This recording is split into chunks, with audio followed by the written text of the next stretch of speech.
अगर मरहुमीन हमारे ऐसे गुजरे दुनिया से जिन्होंने नमाज़ों में कुछ सुस्ती की थी, उनकी नमाज़ें क़ज़ा हुई थी,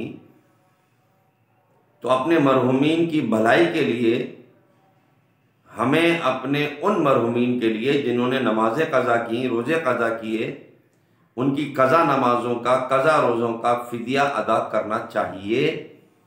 ये मरहुमीन पर हमारा एहसान होगा। और इसका तरीका बहुत आसान है। एक नमाज का फ़िदिया एक सदका फ़ितर के बराबर है, एक रोज़े का फ़िदिया एक सदका फ़ितर के बराबर है।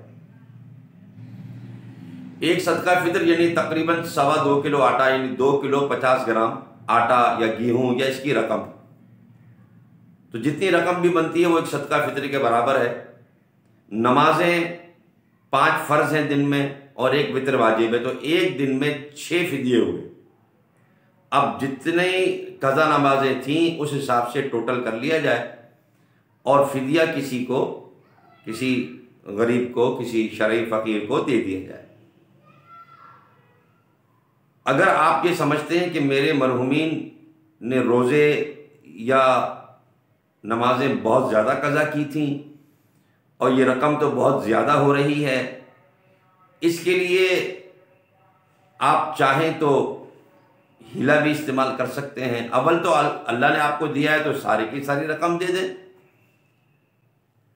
जो फ़िदिये में आती हैं, और आप समझते हैं कि ये लाखों में रकम जा रही है, क्योंकि अगर आप 10 साल 20 साल का हिसाब लगाएंगे तो फिर वो रकम लाखों में जाएगी।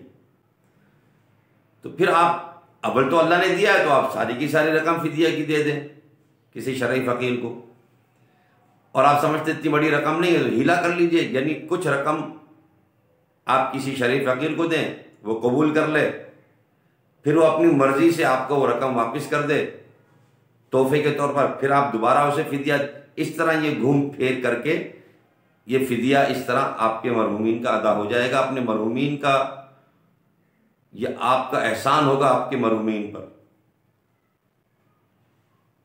मज़ीद अगर मेरी किसी खिदमत की ज़रूरत है तो आप बिल्कुल मुझे याद कर लीजिए। अल्लाह करीम आपको दोनों जहाँ की बरकतें भलाइयाँ अता फरमाए।